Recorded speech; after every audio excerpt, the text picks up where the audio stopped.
반갑습니다. 날씨가 이제 본격 더위가 시작됐습니다. 이번 여름에도 다 건강하시기를 소망합니다. 좌우에 서로 한번 인사할 때 이렇게 한번 인사합시다. 당신은 예배자입니까? 하고 물어보세요.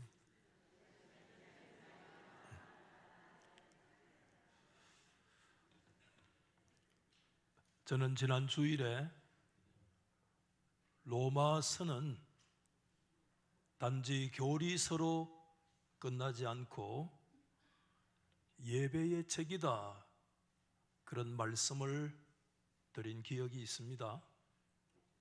마찬가지로 오늘 요한계시록은 계시록하면 종말에 대한 책, 틀림없는 말씀이기도 한데, 하지만 최근에 신약 학자들은 요한계시록을 종말의 책과 더불어서 예배의 책으로 주목하기 시작을 했다 하는 거 생각하게 돼요.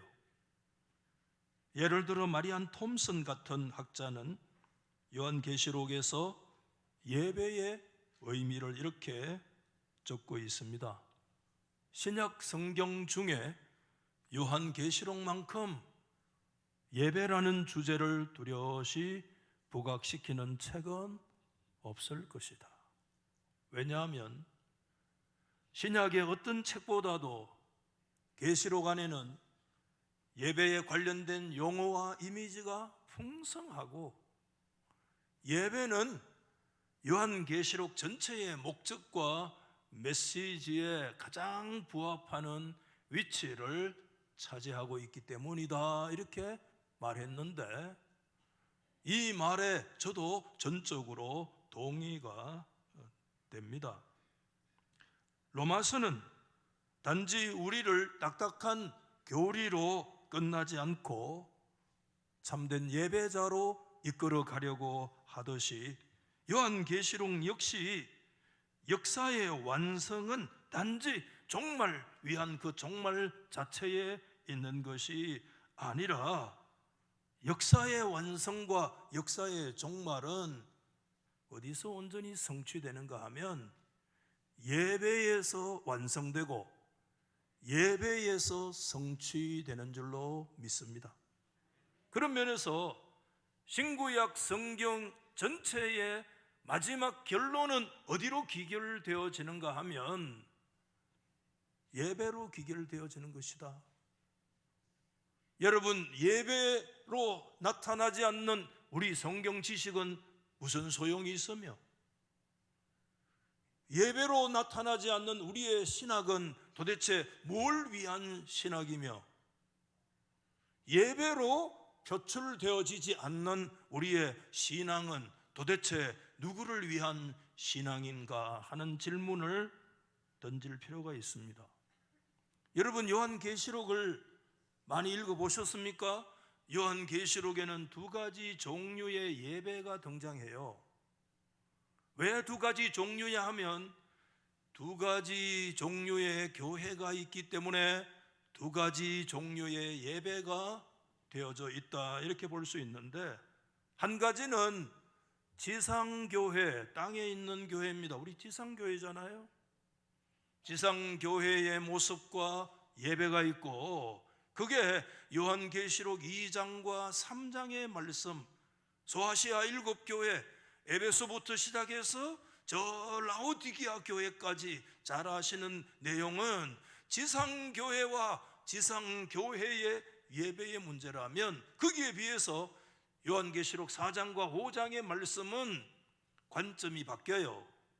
천상교회와 천상교회의 예배의 모습이 2장, 3장, 4장, 5장이 그렇게 대조적으로 말씀해 주시고 있습니다. 근데 여러분, 요한계시록의 그 에베소부터 라오디게아 교회까지 7교회로 대표되어지는 그 지상교회의 모습은 어떤 모습인가 하면, 우리 한번 입을 열어서 받아하십시다. 고난받는 교회는 고난받는 교회입니다. 지상의 성도들의 특징은 고난입니다. 고난이 지상교회의 특징입니다, 여러분. 그래도 예수 믿으랍니까? 예수 믿고 고난이 사라지는 게 아니고, 땅에 있는 지상교회의 특징은 고난받는 교회라는 거 우리가 잊으면 안 됩니다. 그런데 그 지상교회의 고난의 원인, 궁극적인 원인이 어디에 있느냐 하는 이 문제, 여러분 한번 질문을 던져보시기 바랍니다. 여러분, 요한계시록이 기록되는 주 90년 중후반에 그때 로마, 이 세상의 중심은 누굽니까? 로마 황제가 있습니다.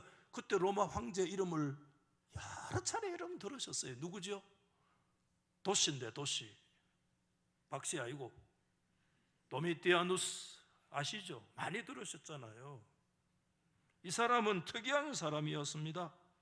보통 황제는 생전에는 로마의 시민들이 그 황제를 존경했는데, 죽고 나면, 우리 옛날에 유교에도 죽고 나면 신위에 제2의 반열에 세우듯이 로마 황제도 죽고 나면 그때부터 사람들에게 신적 존재로 이렇게 대상이 되어지는 게 일반적인 관례였어요. 그런데 이 도미티아누스 황제 때부터는 이거 뭐 사람이 뭐 헷가닥했는지 자기 생전에서부터 자기에게 도미누스 et 데우스 여러 차례 말씀했잖아요. 도미누스 et 데우스가 뭐예요? 라틴어에 도미누스, 나는 주님이고, 에또, 그리고 데우스, 하나님이다 라고 하는 것을 사람들에게 요청했던 사람이 로마 황제 도미티아누스였고요.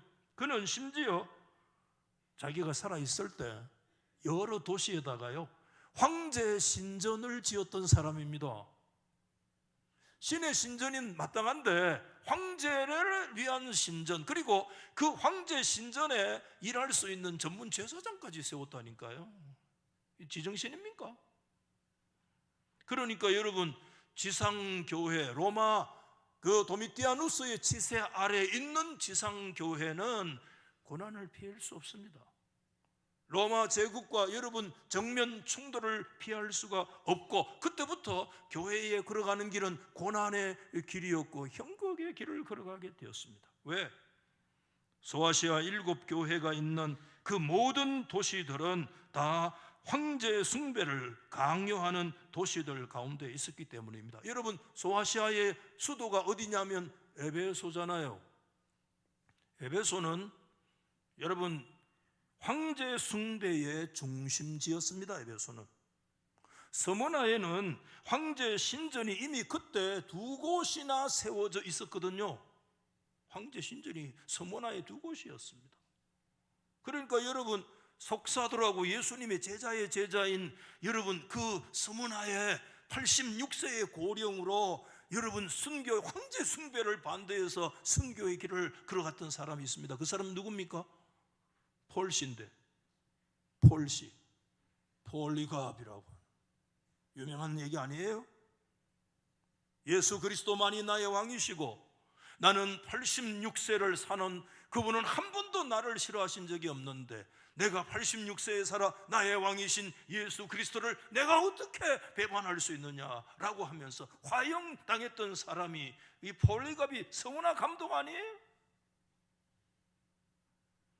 도아디라는 아예 황제 숭배가 길드라고 하는 상업적인 조직과 연계되어 있었습니다. 그래서 황제 숭배에 이르지 않으면 그 길드, 그 조합에서 배제돼요. 그러니까 직업도 못 가지는 거예요. 그 사회에서 왕따되고 사회에서 도외시 되어지는 존재가 되어지기 때문에 목숨이 여러분 달려있어 목구멍이 포도청인데 여러분 황제 숭배하지 않으면 한 싸움에 들지 못하고 한 영업을 갖지 못하기 때문에 죽으라는 얘기 아닙니까? 보통 문제가 아니에요. 특별히 여러분 버가모라고 하는 지역이 있었잖아요. 버가모는 황제 신전이 소아시아에서 최초로 세워진 도시였는데요. 여러분 이미 요한계시록에 기록된 이 당시에 이미 버가모에는 황제 숭배나 이런 것들 때문에 순교자가 발생한 지역이었잖아요. 순교자가 발생했어요 이미. 여러분 요한계시록 2장 13절 말씀을 보시면 거기는 두아디라, 여러분 버가모입니다. 그 버가모에는 뭐가 있는가? 사탄의 권자가 있는 곳이다. 내 충성된 정인 누구지요? 안디바가 너희 가운데 곧 사탄이 사는 곳에서 죽임을 당할 때에도 나의 이름을 배반하지 아니했다는 말씀이 그 뒤에 있는데, 버가모 교회는 이미 황제 숭배를 반대해서 충성된 정인 안디바라는 사람이 이미 순교의 제물이 되어지는 그런 시대였어요.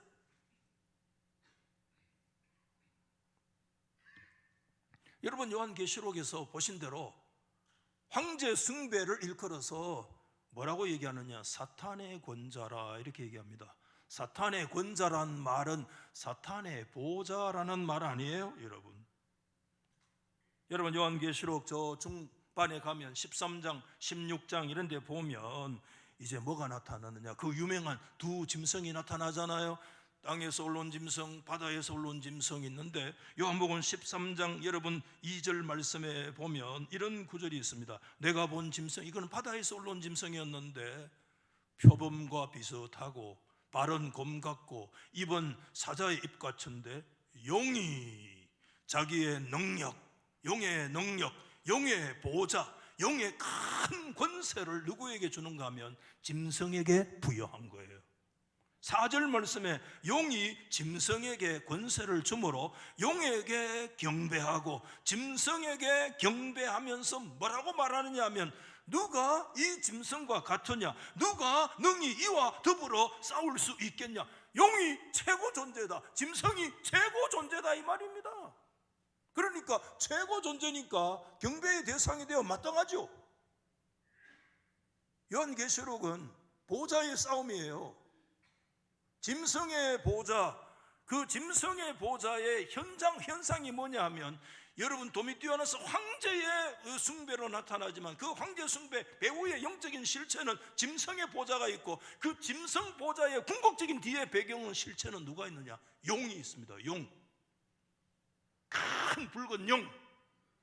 요한계시록 12장에는 그 용의 정체를 얘기하는데 예뱀, 창세기에 언급된 예뱀, 마귀라고도 하고 심지어 그 이름을 사탄이라고도 하는 온 천하를 꿰는 꼬불꼬불한 자신의 정체를 그냥 천의 얼굴로 숨기고 그냥 이리저리 했던 그 정체가 요한계시록 12장에 가서야 온전히 드러나는데, 그 용이 어떤 존재인가? 예뱀이고 마귀요 사탄이고 온 천하를 깨고도 남는 그런 존재가 누구의 배후에 있느냐? 짐승의 배후에 있고, 그 짐승의 배후에 앞에 누가 나타났냐? 현상적으로는 로마 황제가 나타나지만 그 뒤에는 용이 버티고 있다는 거예요.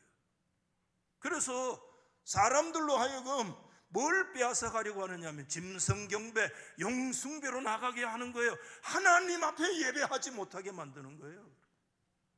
요한계시록은 예배의 싸움이라,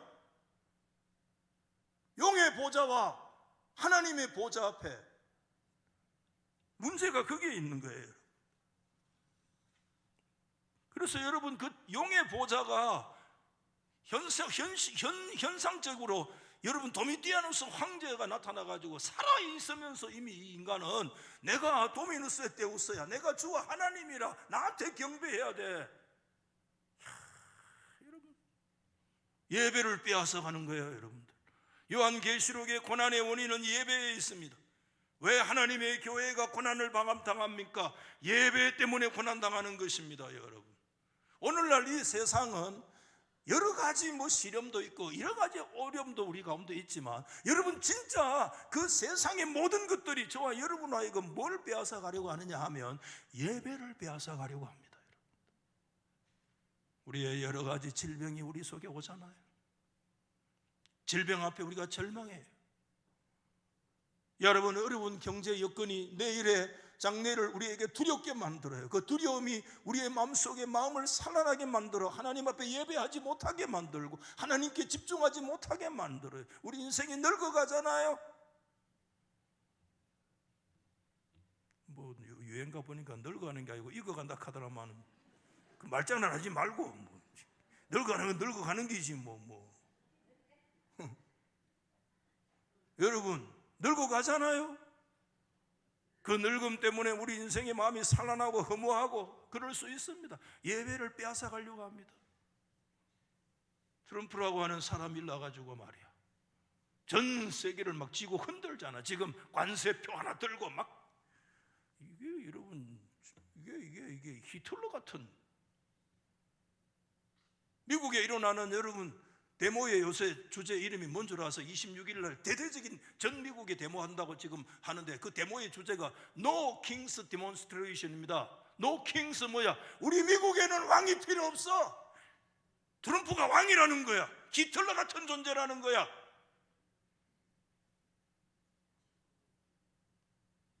여러분, 전 세계를 막 쥐고 흔들어요. 막 쥐고 슬슬 기야돼. 그 밑에 가서 아침에 말 다르고 저녁에 말 다르고 막 미치광이 전법이라 해. 그걸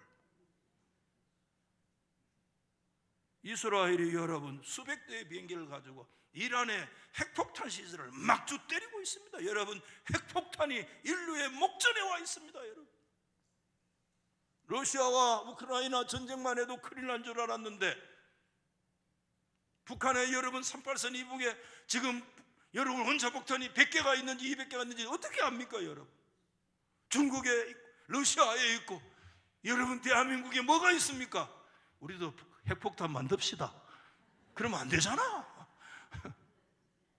이게 여러 가지 우리의 마음을 어지럽고 산란하게 만들고 다 좋아요. 여러분, 전쟁과 전쟁인데 목사님 너무 예배 합니까? 그럴 수 있어요. 충분히. 내가 지금 경제적으로 죽을 지경인데, 내가 지금 암이 걸려가지고 죽을 지경인데, 내 인생이 지금 여러 가지 살고 입에 풀칠하기도 어렵고 내 인생이 늙어지고 외롭고 쓸쓸하고 무의미하고 막 다 좋은데, 뭔 예배 주일날 막 오면 노상 예배나 드리라 하고, 저는 뭐 인간의 예배밖에 모르나? 이해돼요. 그러나 여러분,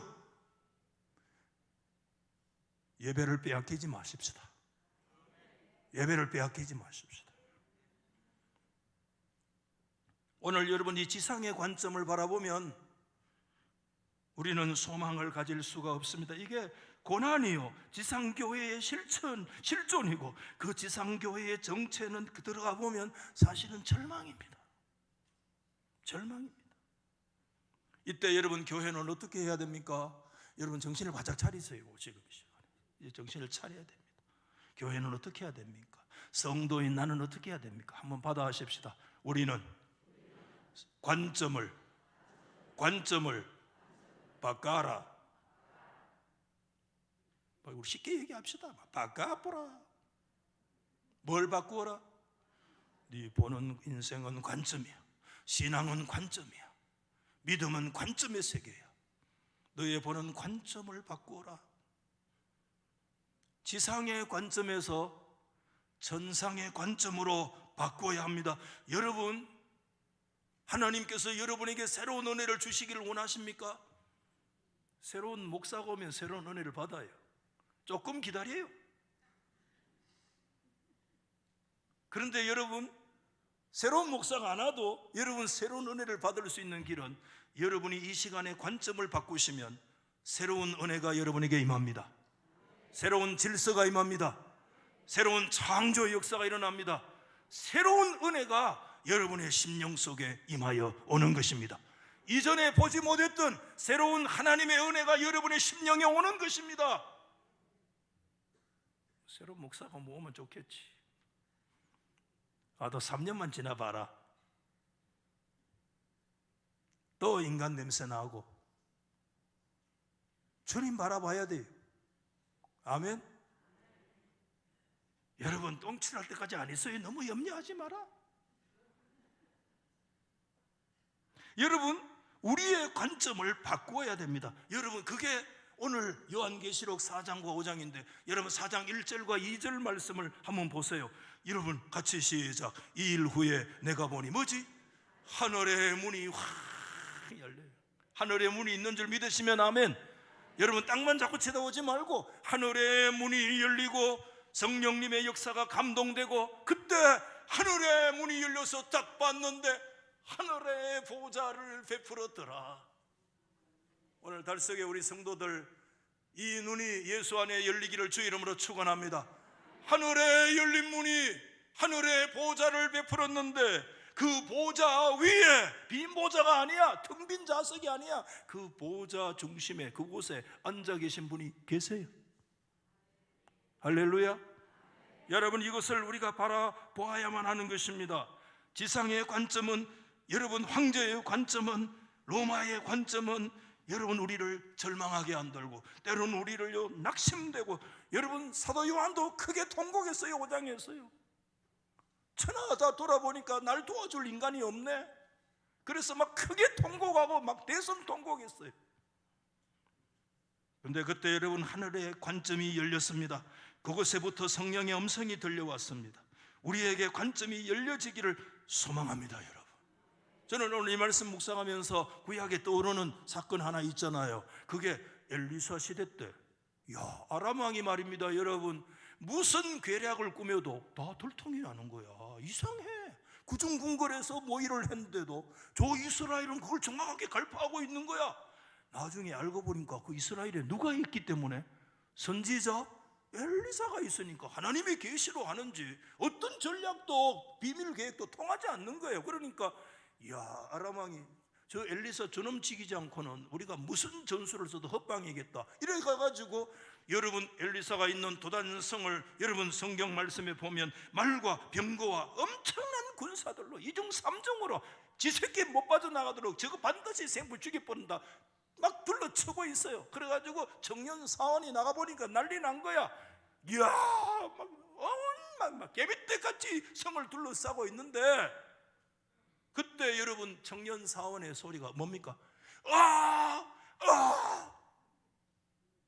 어찌하오리까, 어찌하오리까. 왜? 이제는 죽었다. 악악 소리 나는 거예요. 여러분, 우리 악악 소리 나지요 지금? 죽었구나. 이 질병 때문에 죽었네. 돈이 없어서 죽었네. 늙어가 죽었네. 어느 저 인간적 꼴 보기 싫어서 죽었네. 며느리 보기 싫어. 시어머니 보기 싫어. 뭐 우리 교회는 말고 여러분. 근데 엘리사 선지자는 태연자약해.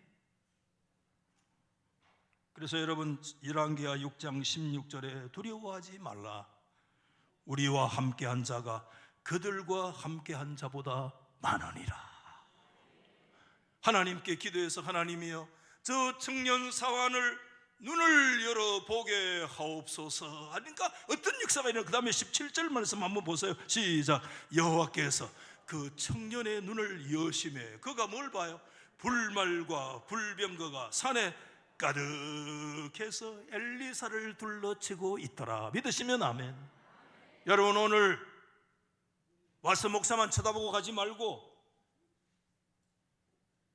하늘의 문이 열려서 관점이 바뀌고, 여러분 이 도산성을 싸고 있는 병거와 군사들만 쳐다보고 가지 말고 하늘의 군대, 만왕의 왕이신 그 하나님이 하늘의 보좌를 펼치시고 그분이 살아계신 이 관점이 오늘 저와 여러분에게 열릴 수 있기를 주의 이름으로 축복합니다. 이게 열려야 예배가 되리요.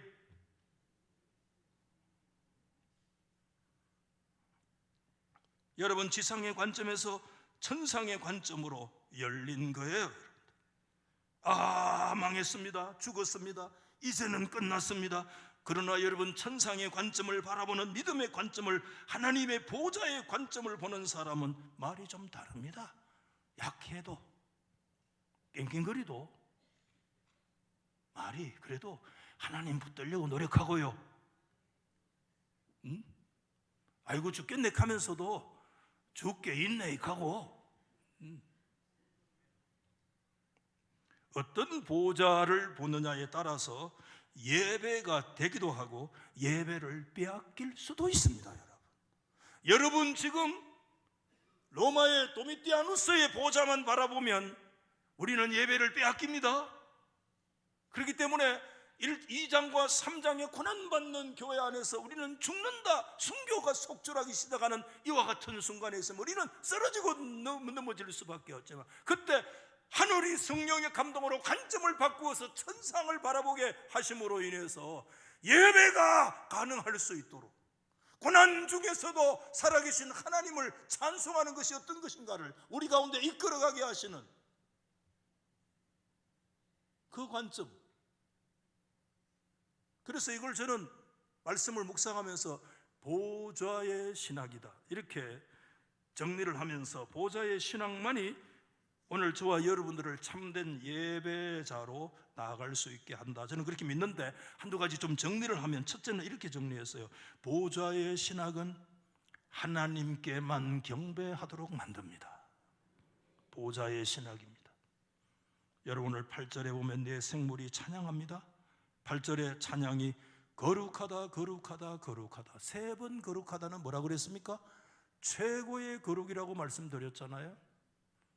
이 세상에 최고 거룩하신 분은 보좌에 앉으신 하나님 아버지 뿐인 줄 믿습니다. 전능하신 하나님, 전에도 계셨고 이제도 계시고 장차 오실, 여러분, 여기에서 말하는 내 생물은 뭐 이상한 생물이 아닙니다. 에스겔서부터 이미 언급됐어요. 에스겔서 1장, 에스겔서 10장 말씀에 보면 이 내 생물은 어떤 존재인가 하면 뭐 이상한 짐승을 말하는 게 아니고 하나님 앞에 하나님을 끊임없이 찬양하는 찬송대의 그룹인데, 그룹이라고 얘기하는 그 그룹을 다른 말로 얘기하는 천사라고 얘기했어요.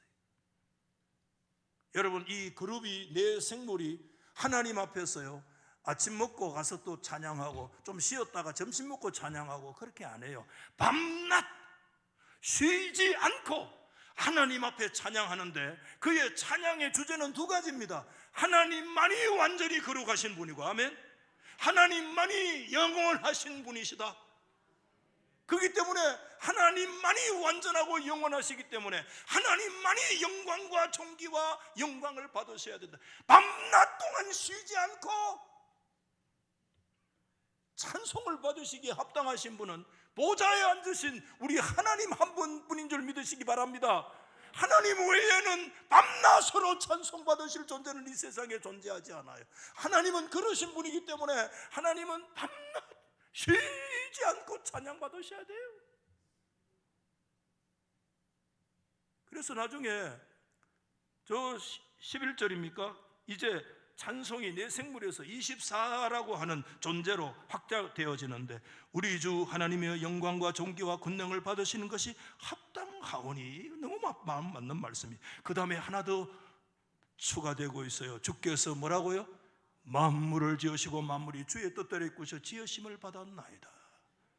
여러분, 오늘 내 생물의 찬송의 주제는 하나님만이 완전히 거룩하신 분이시다. 아멘.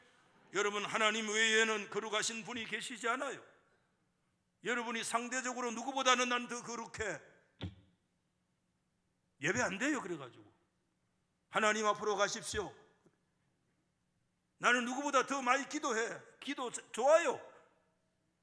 하나님 앞으로 가십시오. 나는 누구보다도 더 탁월해, 좋아요. 하나님의 은혜요. 하나님 앞으로 가십시오. 하나님만이 거룩하세요. 그 하나님은 영원하세요. 그런데 여러분, 24장로의 기도에 찬송이 하나 더 추가되는 게 있어요. 하나님은 창조주이시다.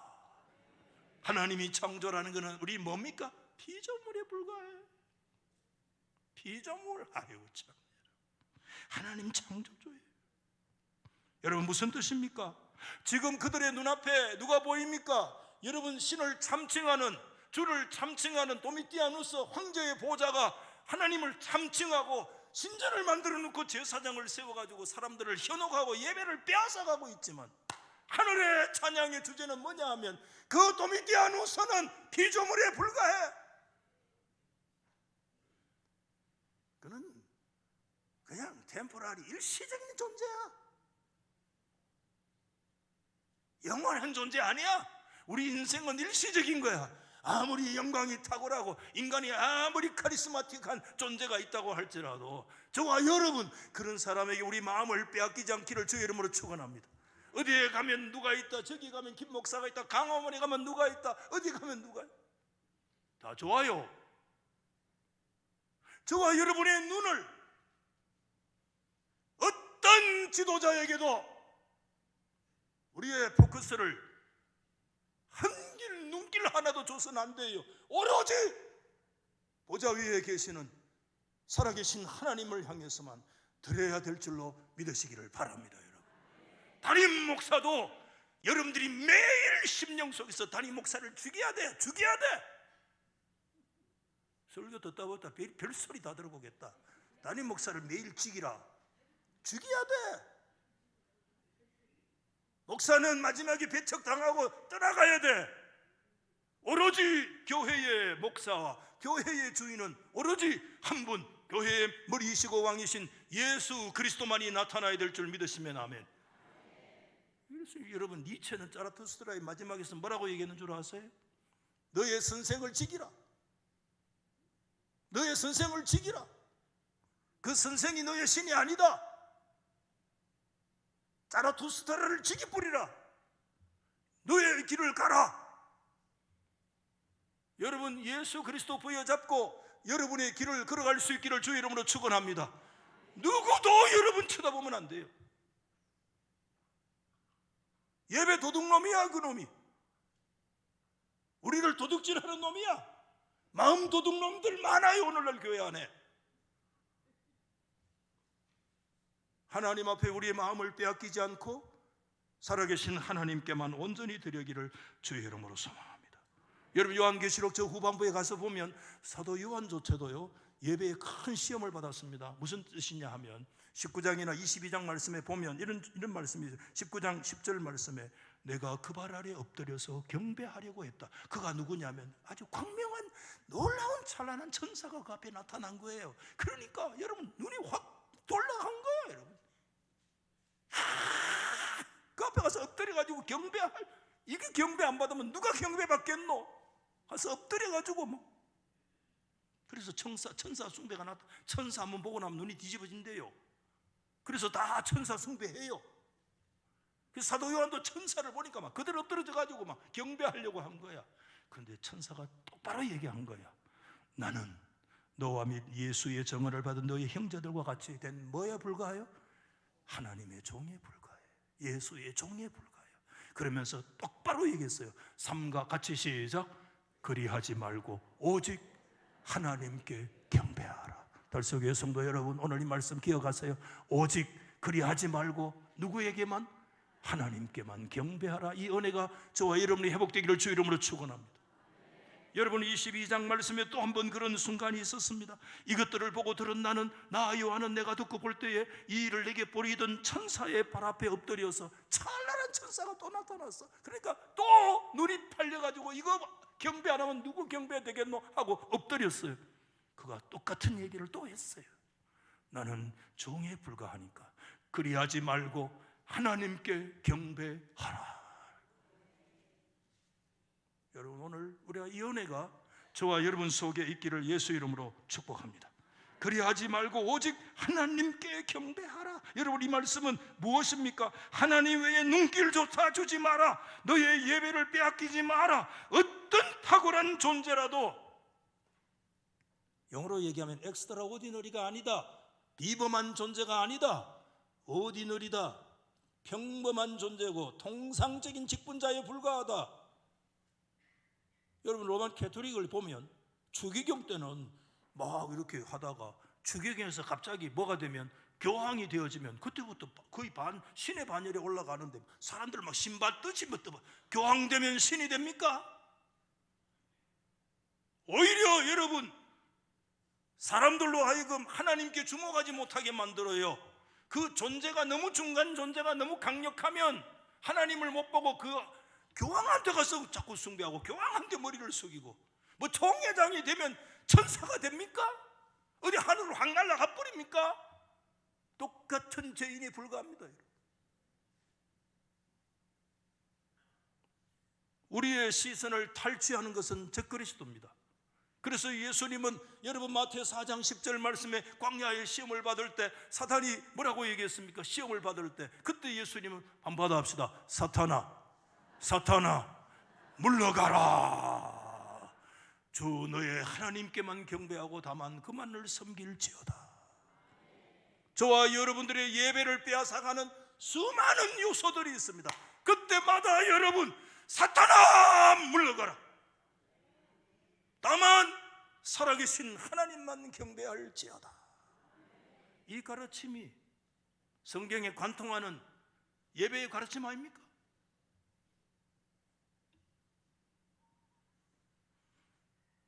오늘 두 번째는 보좌 신학은 하나님을 예배하게 합니다. 첫 번째하고 말을 제가 비슷하게 했는데 의미는 좀 달라요. 하나님만 예배하는 것은 하나님만이 우리의 예배의 대상이라는 말씀이고, 하나님을 예배한다는 것은 우리의 예배가 예배되어지기 위한 예배의 자세와 예배의 태도를 말하는 것입니다. 저는 예배에 대해서 몇 차례 말씀드리면서 저 자신을 포함해서 예배의 태도에서 몇 가지 말씀드린 바가 있는데, 오늘 본문에서 보여주는 예배의 태도와 모델은 24장로에게서 있습니다. 여러분 10절 말씀에 그런 내용이 있잖아요. 24장로들이 보좌에 앉으시니 앞에 엎드려서 세세토록 살아계시는 이에게 경배하고, 그 다음에 뭐라고 말씀했어요? 자기의 관을 보좌 앞에 어떻게 해요? 드리면서, 자기의 관을 보좌 앞에 드리면서. 여러분 오늘 여러분 이 24장로는 뭡니까? 여러 가지 해석을 해요. 그렇지만 가장 보편적이고 정통적 해석은 뭐냐 하면, 24라는 숫자는 구약의 12지파 구약교회와 신약의 12제자를 향한 신약교회의 대표자를, 신구약교회의 성도와 교회를 말하는 게 24장로라는 해석이 거의 정통적 해석이에요. 24장로는 교회를 말합니다. 교회가 누굽니까? 내가 교회거든요. 성도를 말하는 것입니다. 그러므로 24장로들의 모습을 오늘 지상의 교회인 성도들은 깊이 들여다봐야 됩니다. 그들의 태도는 교회의 태도가 되어야 되거든요. 그들은 말로만 찬양하는 것으로 그치지 않았습니다. 자신의 관을 벗어서 보좌 위에 계시는 하나님께 온전히 드리면서, 4절 말씀에 그들이 쓰고 있는 그 관을 뭐라고 얘기하느냐? 그 앞에는 금관이라고 그랬습니다. 그리고 4절 말씀에 그 24장로가 앉아있는 그것을 24보좌라고 얘기하는데, 여러분 보좌는 영광스러운 것입니다. 하나님이 앉는 곳이 보좌입니다. 그런데 어떻게 24교회가 보좌에 앉아요? 이건 뭘 얘기하느냐? 교회는 금관 쓰고 앉아 있어야 될 존재고, 교회는 하나님 앞에 영광스러운 교회의 영광성을 얘기합니다. 교회는 하나님 앞에 영광스러운 존재인 줄 믿으시면 아멘. 그런데 여러분, 그 영광스러운 교회가 보좌에 앉아 하나님의 왕권을 가지고 다스리는 그런 하나님의 축복을 주시는데, 그 교회가 그 그 금관을 자기가 쓰고 있지 아니고 예배할 때, 찬양할 때 매 순간 벗어서 하나님께 내어 드리는 거예요. 왜? 이 모든 은혜와 역사는 나에게서 온 것이 아니라 하나님의 은혜라는 것을 믿기 때문에, 내가 면류관 쓰고 있는 것은 내 능력이나 내 공로가 아니라 하나님 아버지의 은혜로 온 것을 내가 알기 때문에, 하나님 앞에 우리가 이 영광스러운 자리에 앉아있는 것 전적인 하나님의 은혜요, 이 하나님의 은혜가 우리 가운데 임하고 있는 것은 전적으로 하나님의 축복이라는 것을 고백하기 때문에, 여러분 신약의 교회에는 계속해서 하나님 앞에 면류관 벗어 드려야 돼요. 오늘 우리 찬양도 어제 나하고 짰는 것 같아. 밤에 면류관 벗어서 주 앞에 드리세. 왕의 왕께 우리의 면류관 벗어서 주님께 드리세. 아멘. 예배는 뭔가를 자꾸 뒤집어 쓰는 순간이 아닙니다. 하나님이 주시는 카리스마를 받고 뭔가 은혜를 받고 뭔가를 받고 그거 아닙니다. 예배는 하나님 앞에 와서 한꺼풀 벗고 또 벗어드리고, 나의 여러분 인생의 노하우도 하나님께 벗어드리고, 내 물질도 하나님께 벗어드리고, 내 인생의 지식도 하나님의 은혜인 줄 알고 내어드리고, 내 인생의 여러 가지 카리스마, 내 주변의 사람들이 아이고 하는 것도 다 이게 하나님의 은혜지, 내 능력과 나에게 거룩에 온 거 아니야. 여러분 예배 시간들마다 살아계신 하나님께 우리의 금관을 벗어 하나님께 드리는 것이 교회의 예배의 원형인 줄 믿으시면 아멘. 오늘은 우리가 뭘 하나님 앞에 뭘 뒤집었을까? 아닙니다. 오늘 하나님 앞에 내가 뭘 벗어야 될까? 내 생각을 어떤 걸 내려놔야 할까? 나의 노하우를 하나님께 어떻게 바쳐드릴 수 있을까? 내 지식을, 내 인생의 소셜 포지션을 내가 어떻게 주님께 돌려드릴 수 있을까? 하나님이 내게 주신 지식과 물질을 내가 어떻게 하나님께 드릴 수 있을까? 그 예배라는 거예요.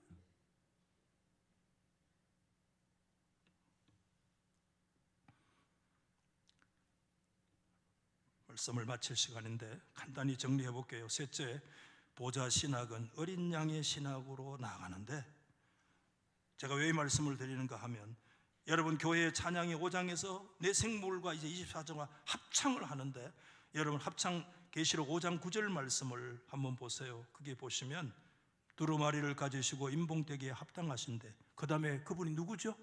일찍이 죽임을 당하사 각 족속과 박은과 백성과 나라 가운데, 그 다음에 일찍 죽임을 당하셔서 뭐죠? 사람들을 어떻게? 피로 사서 하나님께 드리시고. 위대한 은혜. 오늘 저와 여러분들을 나라와 백성과 제사장이 되게 하신 것은 전적으로 나에게 있는 것이 아니라 하나님의 아들이신 그리스도의 어린 양이 일찍 죽임을 당하셔서 자신의 피로 주의 백성인 우리를 사서 살아계신 하나님께 드린 역사인 줄 믿으시면 아멘. 그리스도의 피의 역사가 아니면 아무도 예배할 수 없습니다.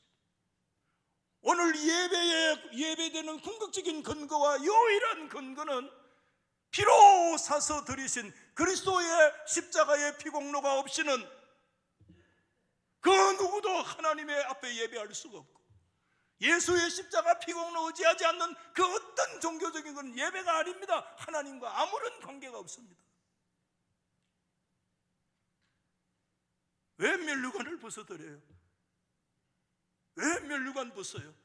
어린 양 예수가 날 위해서 대속에 피 흘려주시고 날 사서 하나님께 드린 존재이기 때문에 오직 하나님의 은혜로다. 솔루스 크리스토스, 오직 그리스도뿐이시다라고.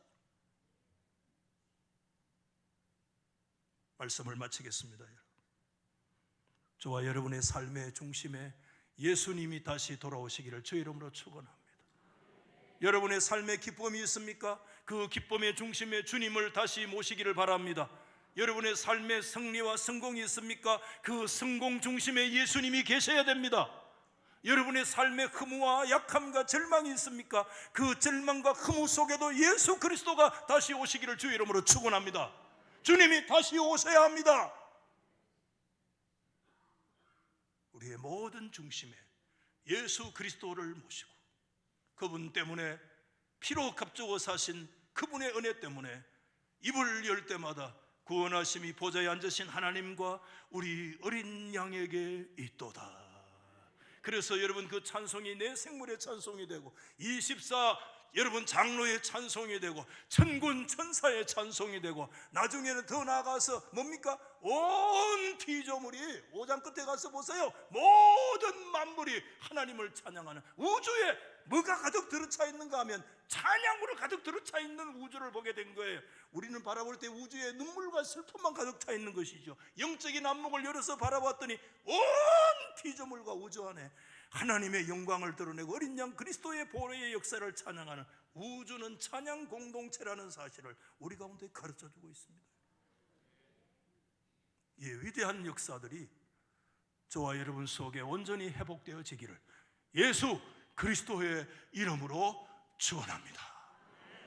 여러분 우리 찬송가 25장